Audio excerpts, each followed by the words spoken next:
Check ಹೇಗಿರುತ್ತೆ, ಚೆಕ್ಕಲ್ಲಿ ಏನು information ಇರುತ್ತೆ, ಚೆಕ್ ಬರೆಯೋದು ಹೇಗೆ ಹಾಗೂ ಚೆಕ್ ಕ್ಲಿಯರಿಂಗ್ ಹೇಗಾಗುತ್ತೆ, ಇದರ ಇನ್ಫಾರ್ಮೇಷನ್ ಹೇಗೆ ಯೂಸ್ ಆಗುತ್ತೆ ಬಗ್ಗೆ ತಿಳಿಸ್ಕೊಡ್ತೀನಿ. ಫಸ್ಟು ಇದು ಚೆಕ್ ಒಂದು ಫಾರ್ಮ್ಯಾಟ್, ಒಂದು State Bank of India bank cheque ಇದೆ.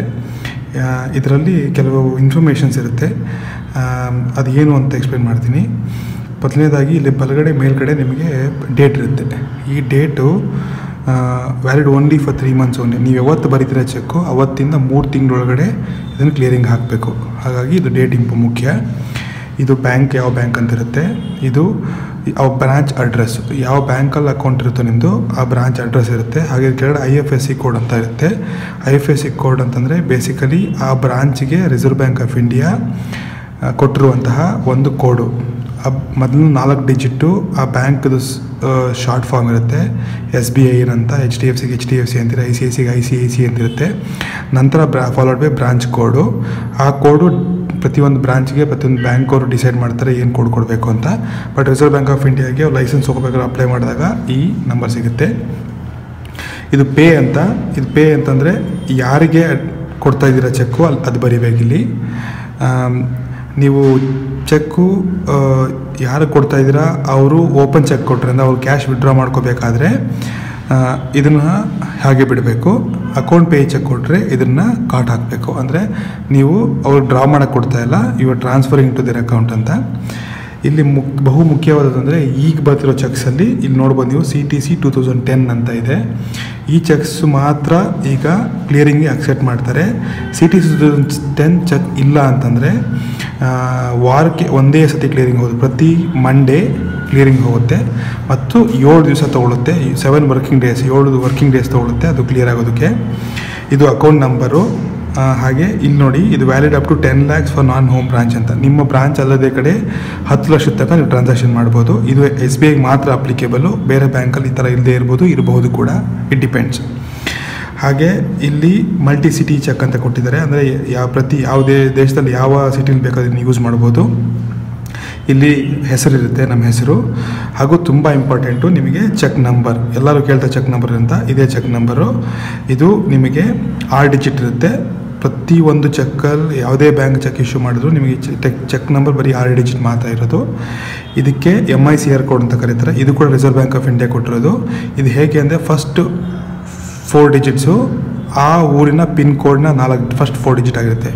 ಇದು ಬೆಂಗಳೂರು ಆಗಿರೋದ್ರಿಂದ 5600 ಬರುತ್ತೆ. ನಂತರ ಆ ಬ್ಯಾಂಕ್ ಕೋಡ್ ಕೊಡ್ತಾರೆ 020, ಅದು ಸ್ಟೇಟ್ ಬ್ಯಾಂಕ್ ಆಫ್ ಇಂಡಿಯಾ ಕೋಡು. 02 ಅನ್ನೋದು ಸ್ಟೇಟ್ ಬ್ಯಾಂಕ್ ಆಫ್ ಇಂಡಿಯಾ ಕೋಡು. 023 ಅನ್ನೋದು ಈ branch code. For example HDFC bank ಆದರೆ 560024 ಅಂತ ನಂಬರ್ ಬರುತ್ತೆ. ಹಾಗೆ ಡಿಫ್ರೆಂಟು ಸೀಕ್ವೆನ್ಸ್ ನಂಬರ್ ಅಂತ. ಇದು reserve bank of India clearing help ಆಗುತ್ತೆ. ಡೀಟೇಲ್ಸ್ ನನಗೆ ಗೊತ್ತಿಲ್ಲ.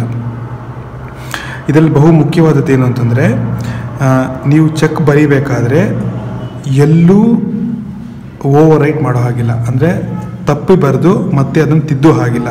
ತಿದ್ದಿದ್ರೆ ಚೆಕ್ ಕ್ಲಿಯರಿಂಗ್ ಹೋಗೋದಿಲ್ಲ. ಹಾಗೆ 2 ಇಂಕ್ಕಿಂತ ಜಾಸ್ತಿ ಇಂಕ್ ಯೂಸ್ ಮಾಡೋ ಹಾಗಿಲ್ಲ. ಕೇವಲ 2 ಇಂಕ್ ಮಾತ್ರ ಅಲೋಡು. ಆಮೇಲೆ ಸಿಗ್ನೇಚರ್ ಕೂಡ ಅಷ್ಟೇ ನೋಡಿ, ಕ್ಲಿಯರಾಗಿ ಮೆನ್ಷನ್ ಮಾಡಿ ಪ್ಲೀಸ್ ಸೈನ್ ಎಬೋ ಅಂತ. ಇದರ ಮೇಲ್ಗಡೆನೇ ಸಿಗ್ನೇಚರ್ ಮಾಡಬೇಕು. ಯಾಕೆ ಅಂದರೆ ಮುಂಚಿನ ಥರ ಈ ಕ್ಲಿಯರಿಂಗ್ ಅಂದರೆ ಚೆಕ್ಕು ಬ್ರಾಂಚ್ಗೆ ಕ್ಲಿಯರ್ಗೆ ಹೋಗೋದಿಲ್ಲ, ಅದು ಸ್ಕ್ಯಾನ್ ಆಗಿ ಹಾಗೆ ಕ್ಲಿಯರ್ ಆಗುತ್ತೆ. ಸೊ ಇದು ಸಿಂಪಲ್ ಚೆಕ್ ಫಾರ್ಮ್ಯಾಟು. ಇದರಲ್ಲಿ ಯೂಸ್ ಆಗುವಂತಹ ಕೆಲವು ಟಿಪ್ಸ್ ಹೇಳ್ತೀರಿ.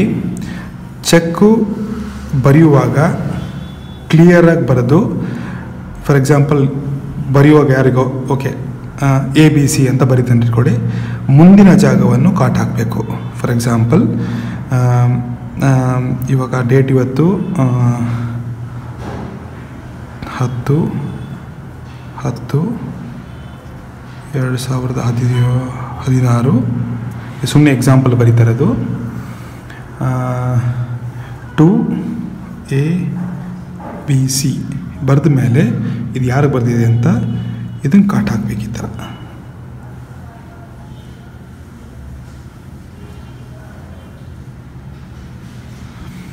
ಆಮೇಲೆ ರುಪೀಸು ಇಲ್ಲಿ ಬರೀಬೇಕಾದ್ರೆ ರುಪೀ ಸಿಂಬಲ್ ಆಲ್ರೆಡಿ ಇರುತ್ತೆ. ಫಾರ್ ಎಕ್ಸಾಂಪಲ್ 10,000 ಅಂತ ಇಟ್ಕೊಳ್ಳಿ. 10,000 ಈ ಥರ ಹಾಕಬೇಕು. ಯಾಕೆ ಅಂದರೆ ನೀವು ಜಾಗ ಕೊಟ್ಟರೆ ಅಲ್ಲೊಂದು 0 ಹಾಕಬಹುದು, ಆ ಅವಕಾಶಗಳಿರುತ್ತೆ. ಹಾಗಾಗಿ ಜಾಗ ಕೊಡಬಾರ್ದು. ಈ ಥರ ಹಾಕೋದ್ರಿಂದ ಮತ್ತೆ ಹಿಂದೆ ಮುಂದೆ ಆಗಲಿ ಏನೂ ಬರೀಯೋಕ್ಕೆ ಅವಕಾಶ ಇರೋದಿಲ್ಲ. ಇಲ್ಲಿ ರುಪೀಸ್ ಇನ್ 10,000 ಓನ್ಲಿ ಅಂತ ಬರೀಬೋದು. ಸೊ 10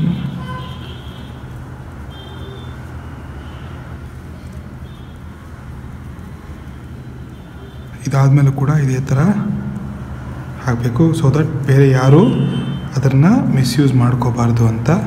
ಸಾರಿ, ನನ್ನ ಒಂದು ಕೈಯಲ್ಲಿ ಕ್ಯಾಮ್ರಾ ಇಟ್ಕೊಂಡಿದ್ದೀನಿ, ಹಾಗಾಗಿ ಕರೆಕ್ಟಾಗಿ ಬರೆಯೋಕ್ಕಾಗ್ತಿಲ್ಲ, ಕ್ಷಮೆ ಇರಲಿ.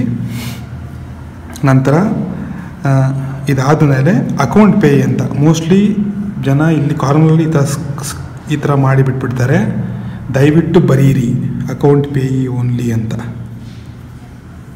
ಅಥವಾ ಇನ್ನೂ ಸೆಕ್ಯೂರ್ಡ್ ಅಂದರೆ ಇಲ್ಲಿ ಜಾಗ ಇದೆ, ಇಲ್ಲಿ ಬರೀಬೋದು ಈ ಥರ ಅಕೌಂಟ್ ಪೇಯಿ ಬರೆದ್ರೆ. ನೀವು ಡಿ ಎಲ್ಲ ನೋಡಿದ್ರೆ ಈ ಥರ ಬರೆದಿರ್ತಾರೆ. ಯಾಕೆಂದರೆ ಇದನ್ನೇನಾದರೂ ಅಪ್ಪಿತಪ್ಪಿ ಕಟ್ ಮಾಡಿದ್ರೆ ಇದು ಓಪನ್ ಚೆಕ್ ಆಗಿಬಿಡುತ್ತೆ. ಹಾಗಾಗಿ ನೀವು ಇಲ್ಲಿ ಬರೆಯೋದ್ರಿಂದ ತುಂಬ ಸೇಫು. ಇಲ್ಲಿ ಸೈನ್ ಮಾಡಬೇಕು. ಸೈನ್ ಮಾಡಿದ್ಮೇಲೆ ಈ ಚೆಕ್ಕು ರೆಡಿ ಇದೆ. ಇದು ABC ಅನ್ನೋರು ಕೊಟ್ಟಿರೋದು, ಡೇಟು 10/10/2016. ಸೊ ಇದು ವ್ಯಾಲಿಡ್ ಚೆಕ್ ಅಲ್ಲ, ಯಾಕೆ ಅಂದರೆ 3 ತಿಂಗಳು ಆಗೋಗಿದೆ. ನಾವಿವತ್ತು ಮಾತಾಡ್ತಾ ಇರೋದು 25 ಮೇ 2017. ಸೊ ಡೇಟ್ ಆಗೋಗಿದೆ. ಈ ಚೆಕ್ ವ್ಯಾಲಿಡ್ ಅಲ್ಲ. ಅದು ಸುಮ್ಮನೆ ಎಕ್ಸಾಂಪಲ್ಸ್ಗಿಂತ ಬರೆಯೋದು. ಇಲ್ಲಿ ಅಮೌಂಟ್ ಬರೀಬೇಕು, ಇಲ್ಲಿ ವರ್ಡ್ಸಲ್ಲಿ ಬರೀಬೇಕು. ಈ ಚೆಕ್ಕನ್ನು ಕೊಟ್ಟರೆ ಅವ್ರ ಅಕೌಂಟ್ ಡೆಪಾಸಿಟ್ ಮಾಡ್ತಾರೆ, ಹಾಗೆ ಕ್ಲಿಯರ್ ಆಗುತ್ತೆ. ಇದು ನಾರ್ಮಲ್ ಪ್ರೋಸೆಸ್ಸು. ನಿಮಗೆ ಇದ್ರ ಜೊತೆಗೆ ಮೋಡ್ ಆಫ್ ಟ್ರಾನ್ಸಾಕ್ಷನ್ಸು ಬೇಕಾದಷ್ಟಿದೆ. NEFT ಅಂತಿದೆ, IMPS ಅಂತ ಇದೆ, ಹಾಗೂ RTGS ಅಂತ ಫಾರ್ಮ್ಯಾಟ್ಸ್ ಇದೆ ಟ್ರಾನ್ಸ್ಫರ್ ಮಾಡೋದಕ್ಕೆ. ಅದೇನು ಅಂತ ಮುಂದಿನ ವಿಡಿಯೋ ತಿಳಿಸ್ಕೊಡ್ತೀನಿ. ಇದನ್ನು ನೋಡಿದ್ದಕ್ಕೆ ಧನ್ಯವಾದ.